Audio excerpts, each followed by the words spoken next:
The Pokemon Scarlet and Violet video games introduced a brand new mechanic to the Pokemon series, as seems to be tradition with every new game in the franchise. That being the Terastal phenomenon, or Terastalization. During battle, a Pokemon can Terastalize, in which they gain a fancy hat, as well as change to a singular type. With the Scarlet and Violet TCG, we also saw the introduction of Tera Type Pokemon cards, which followed the same rules as in the video games, but with a twist. Tera Pokemon are different types from their original, but their attacks still require the energy type that Pokemon would normally need. However, the first two sets of the Scarlet and Violet era actually didn't give us any Tera Pokemon with different types. We got Arcanine, Gyarados, Fortress, Slowking, and Dedenne, which were Tera Type Pokemon, but used one of their original types. It wasn't until the next set, Obsidian Flames, where we received the first lineup of Tera Pokemon boasting different types from their original type.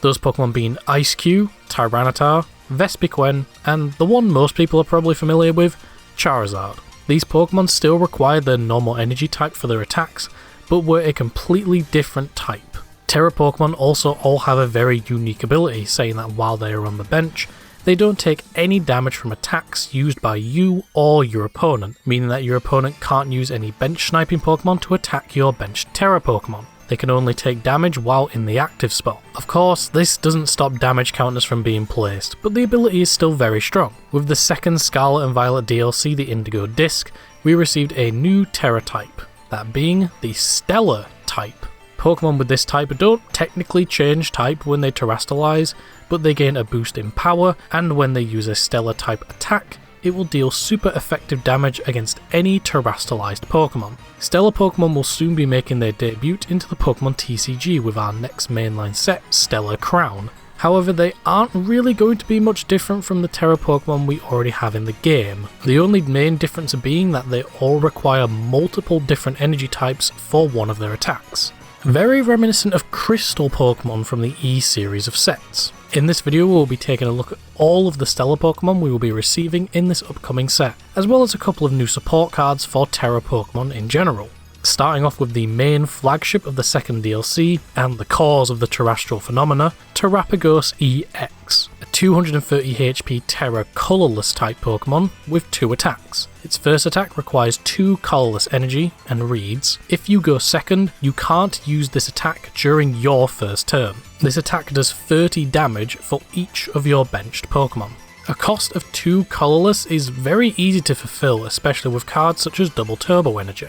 However, the maximum amount of damage this attack can deal is 30 times 5, so only 150 damage, or 130 with Double Turbo Energy, which, considering how high most Pokemon's HP is, especially evolution Pokemon, is not good. And its second attack isn't much better. For the cost of 1 grass, 1 water, and 1 lightning energy, it does 180 damage, and then, during your opponent's next turn, prevent all damage done to this Pokemon by attacks from basic non-colourless Pokemon. Again, the format is mainly comprised of evolution Pokemon, so this attack will only protect you from very specific cards and decks. 180 is slightly better and can 2-hit KO most if not every V or EX Pokemon, but the requirement of 3 different energy types is a bit steep, considering that for a start, only a few decks are playing water and lightning energy. Lost Box and Chen Pao immediately come to mind, so if those decks want to play this card, they need to now add in grass energy, or some kind of special energy. However, this is where the support cards come in, as they can alleviate the energy cost and make this card's damage numbers, mainly from its first attack, actually good. Who here remembers Skyfield? Well, let me introduce you to a new stadium card called Area Zero Underdepths, which reads, if a player has a Tera Pokemon in play, that player can have 8 Pokemon on their bench. When this card leaves play, or that player no longer has a Tera Pokemon in play, that player discards benched Pokemon until they have 5 Pokemon on the bench. Skyfield back in the X and Y era pretty much did the exact same thing and was paired alongside a Pokemon that had a very similar attack to Terapagos, that being Mega Rayquaza EX. For a cost of 3 colourless energy, its attack did 30 damage for each of your benched Pokemon. Having a maximum of 8 Pokemon on your bench meant you could hit for a huge 240 damage, which back then was enough to one-hit KO any Pokemon in the game. While this card does help Terapagos hit higher numbers and it can now one-hit KO most basic V and EX Pokemon, evolutions will still take 2 turns. Plus the thing about Underdepths is that it only works when you have a Tera Pokemon, unlike Skyfield, which just gave both players an extra 3 bench slots. However, it is worth noting that it works with any Tera Pokemon, meaning that this card can be played in any deck that plays Tera Type Pokemon.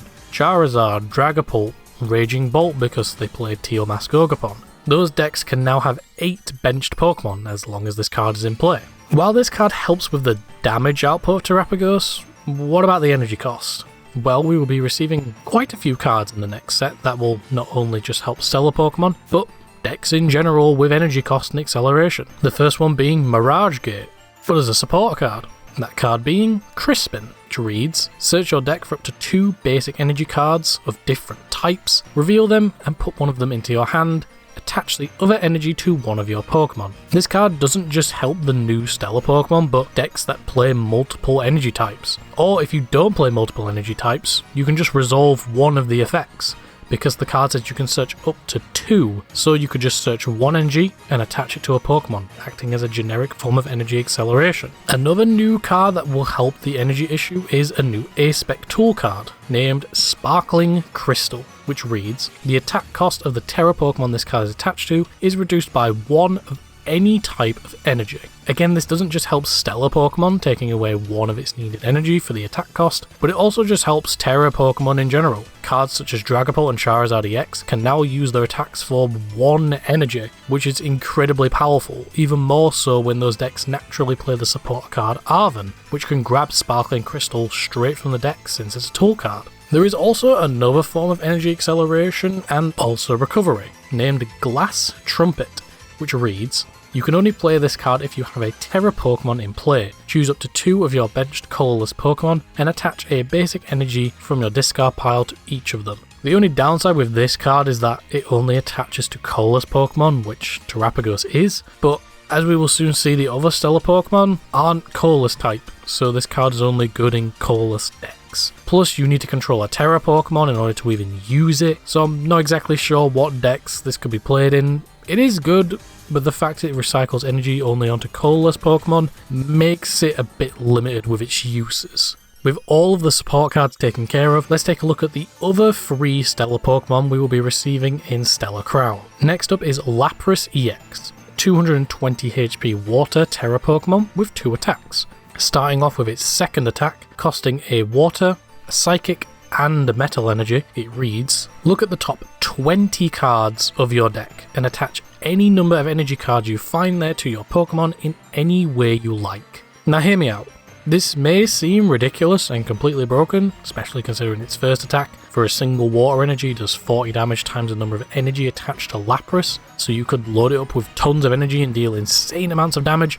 However, Lapras is very frail. 220 HP is not a lot and can very easily be reached by multiple decks, meaning that all of the energy you just attached is now gone. However, the attack does say you can attach those energies to any of your Pokemon, so you could use it to power up multiple Pokemon, but it still suffers from the same problems as Terapagos, which is 3 different energy requirements. Granted, you can lower it with the A-Spec, but you still need 2 different energy types, and I can only think of one deck that plays 2 of those 3 types, that being Goldengo, which plays both water and metal energy. However, Goldengo is a deck that wants energy in the hand, not on your Pokemon. The card is very strong, but by the time you use the attack, and depending on what you attach the energy cards to, your opponent can easily target down one of those Pokemon, making the attack not worth it in the end, as now you've just lost all of that energy. The card requires too much investment for the payoff that can easily be countered. Next up is Galvantula EX, a 260 HP electric Tera Type Pokemon with 2 attacks. Its first attack for a lightning and a colourless does a respectable 110 damage, but with an added effect. If your opponent's active Pokemon is a Pokemon EX or Pokemon V, this attack does 110 more damage. Hitting for 220 damage on V and EX Pokemon is very strong. and considering the abundance of Pokemon in the format that are weak to lightning, it's already a big advantage against those cards and decks. Its second attack for the cost of 1 lightning, 1 grass, and 1 fighting energy does 180 damage, and then discard all energy from this Pokemon. During your opponent's next turn, they can't play any item cards from their hand. We all know how strong item locking cards can be, considering that roughly 50, maybe 60% of cards inside of decks are just items, preventing your opponent from using a huge chunk of their deck and dealing a large amount of damage on top of that is very good, because again, there are a lot of Pokemon in the format that are weak to lightning Pokemon. So you could knock out something like Lugia V-Star, and on top of that, stop your opponent from playing item cards during their next turn. The extra cost of a grass and a fighting energy is a little awkward, is what I would be saying, but Galvantula's pre-evolution Joltik might just be one of the best energy acceleration cards currently in the game. For 1 colourless energy, its attack reads, search your deck for up to 2 basic grass energy and up to 2 basic lightning energy and attach them to your Pokemon in any way you like.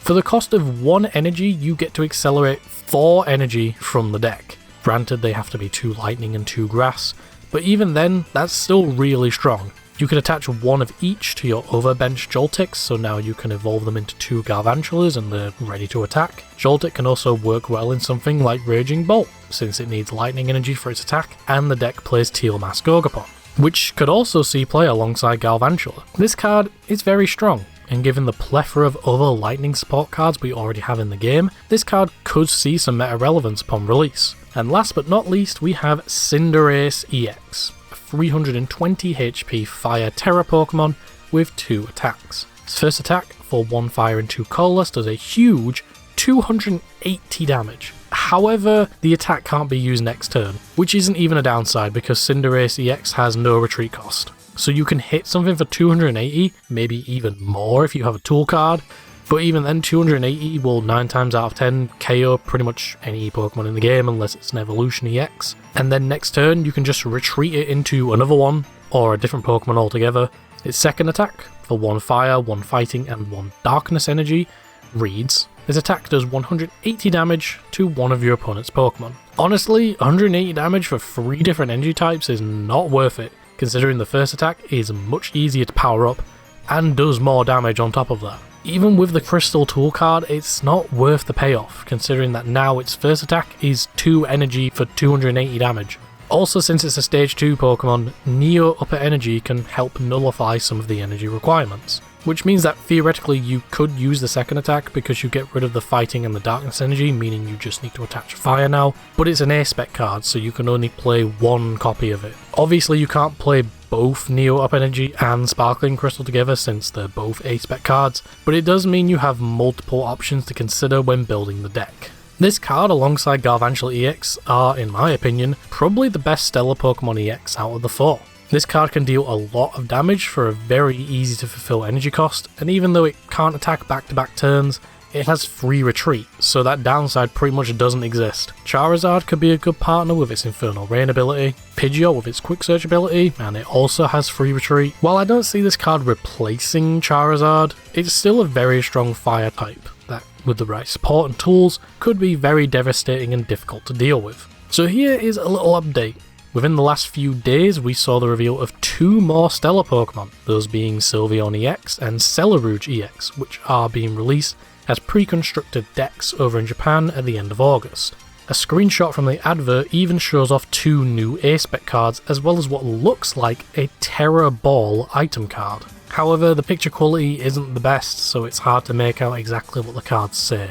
However, I will not be talking about these 2 cards. The reason being is that Stellar Crown says the set will be including 4 Stellar Tera Pokemon EX, so I imagine these 2, as well as all the other cards in the deck, will be released in a future product for us in the West. Once we have confirmation of what set that is, I will then talk about them along with any other Stellar Pokemon that will be releasing in that set. For the first wave of Stellar Pokemon, this is pretty good, in my opinion at least. Galvantula and Cinderace EX are both very strong cards in their own ways. That's not to say Terapagos and Lapras are bad, they're also good, but I think Galvantula and Cinderace are the best out of the 4. We also received some very strong support cards that can alleviate some of the gimmicks the cards have. the main one being the need for multiple energy types. However, these support cards are also generic and can help strengthen other Tera Type decks. The Stadium and Tour card could potentially see some meta relevance depending on what decks they are played in. However, I still think the gimmick of these cards will deter people from wanting to play them. 3 different energy types for one of their attacks is a bit steep, and even with the support cards, it doesn't help completely, especially since one of them is an A-spec. Future sets could give us more support alongside new Stellar Pokemon. I still do expect these cards to see play, and personally, Cinderace is something that I am tempted to build. Given that Pokemon Legends ZA is releasing next year, it's only a matter of time until the Scarlet and Violet series of sets come to an end,